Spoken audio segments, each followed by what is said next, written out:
सत्य को खोजने वाले और जिन्होंने सत्य को खोज भी लिया है, ऐसे सब साधकों को हमारा प्रणाम।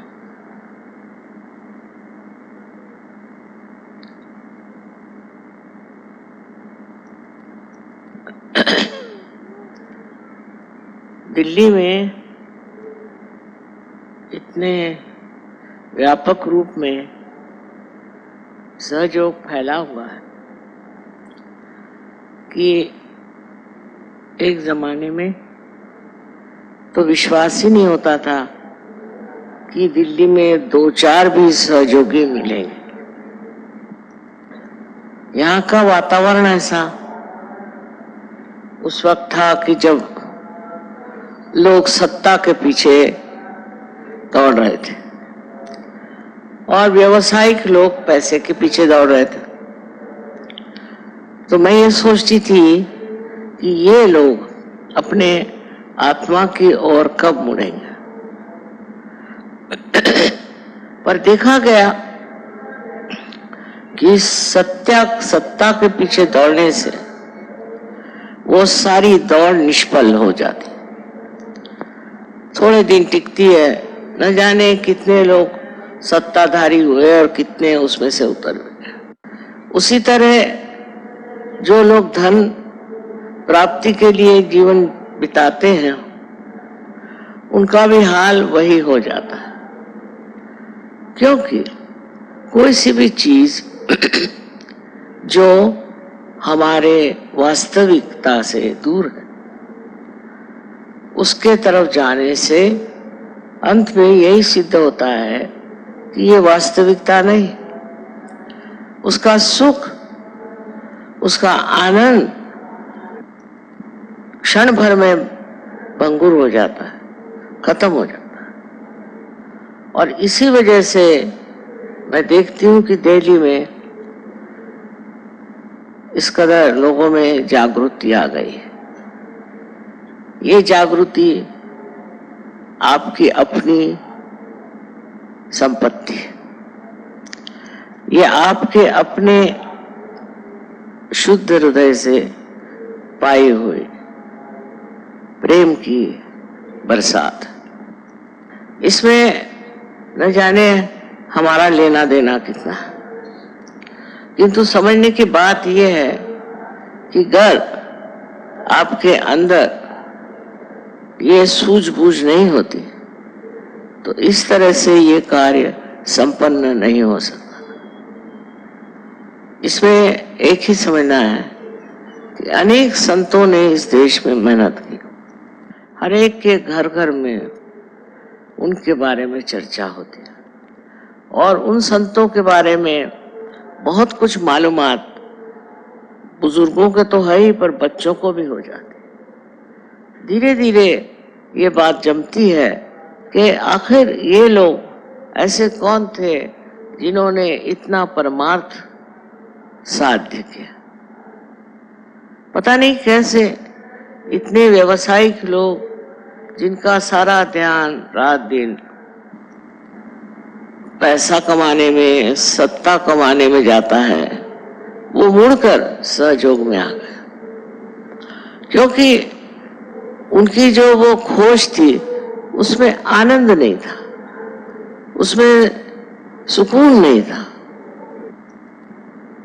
शांति नहीं थी, किसी प्रकार का विशेष जीवन नहीं था। जब मनुष्य ये पता लगा लेता है कि उसके अंदर कोई ऐसी वास्तविक आनंद की भावना आई नहीं, न ही उसने कोई उस सुख को पाया जिसके लिए वो इस संसार में आया है। न जाने कैसे एक ज्योत से अनेक ज्योत जलती गई और आज मैं देखती हूँ कि हजारों लोग यहाँ पर आज उपस्थित हैं, जिन्होंने अपने अंदर की अंतरात्मा को पहचाना है। सबसे पहले जान लेना चाहिए कि हमारे अंदर जो बहुत सी त्रुटियां हैं, उसका कारण है कि हम लोगों ने धर्म को समझा है। जो कुछ धर्म मार्तंडों ने बता दिया, हमने उन्हीं को सत्य मान लिया। उन्होंने कहा कि आइए आप कुछ अनुष्ठान करिए या कुछ पूजा पाठ करिए या और हर तरह की चीज बताई। मुसलमानों को भी इस तरह से पढ़ाया गया कि तुम अगर इस तरह से नमाज पढ़ो और इन मुल्लाओं के कहने पे चलो तो तुम्हें मोक्ष मिल जाएगा। अब मनुष्य सोचने लगा कि ऐसा तो कुछ हुआ नहीं, ऐसी तो कोई प्राप्ति हुई नहीं, फिर ये है क्या? ये कर्म कांडों में हम क्यों फंसे? और ये कर्म कांड हमें बहुत ही गहरे अंधकार में ले जाते हैं। हम लोग सोचते हैं कि इस कर्म कांड से हम कुछ पालेंगे, सो किसी ने पाया नहीं।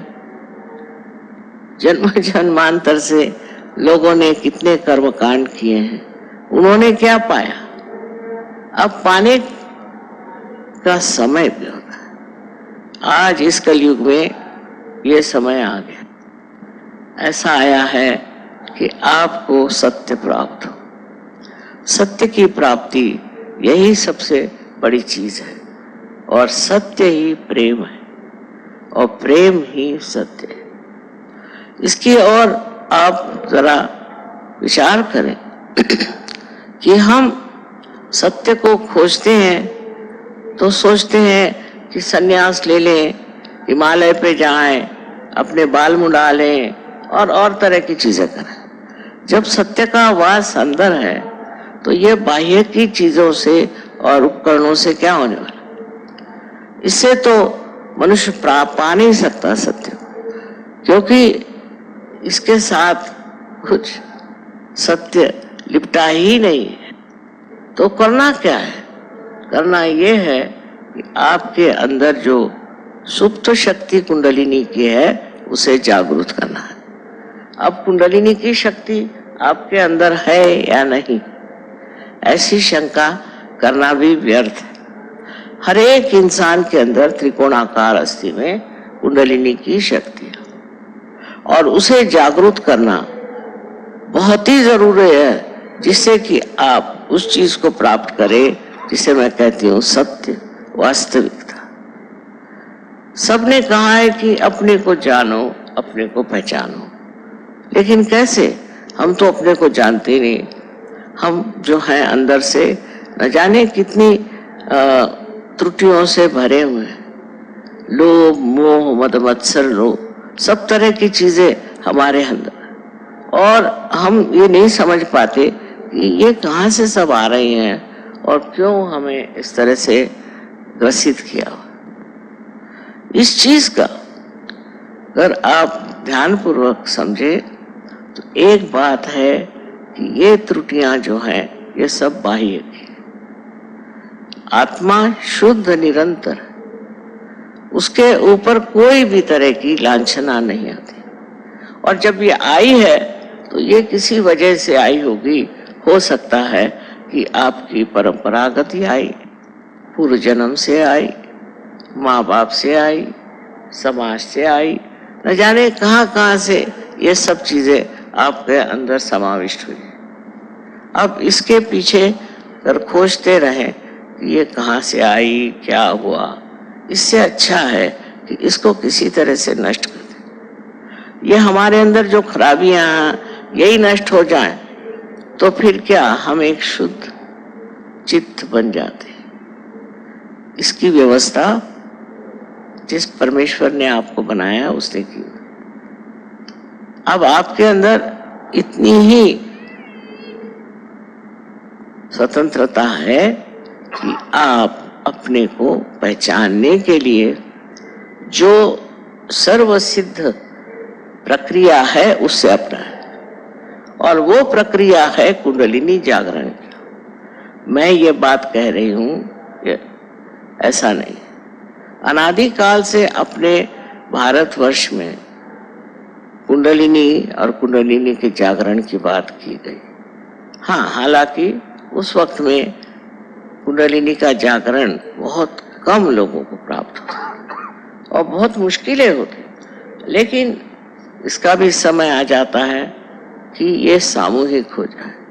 और आज यही बात है, इस सामूहिक स्थिति में आपने कुंडलिनी का जागरण पाया है। अब इस सामूहिक स्थिति पे आकर के जब आप इस कुंडलिनी के जागरण से प्लावित हुए और जब आपके अंदर एक विशेष रूप का चैतन्य स्वरूप व्यक्तित्व प्रकट हुआ है, उस वक्त आपको ये सोचना चाहिए कि वास्तविक मैं तो ये हूं और आज तक न जाने किस चीज के पीछे मैं भ्रामकता में मैं चल रहा था। ये सब होता गया, आपके अंदर जमता गया, बनता गया, और ये सब आपके सुबुद्धि दुर्बुद्धि और न जाने किस चीज से जुटता गया। सबसे बड़ी बात है कि हमें अपने को अगर पहचानना है तो सर्वप्रथम हमारा संबंध उस चारों तरफ फैली हुई चैतन्य सृष्टि से होना चाहिए। चैतन्य से एकाकारिता प्राप्त होनी चाहिए, और उसके लिए चैतन्य से एकाकारिता के लिए कुंडलिनी ही उसका मार्ग है, और कोई मार्ग नहीं। कोई कुछ भी बताए और कोई मार्ग है नहीं।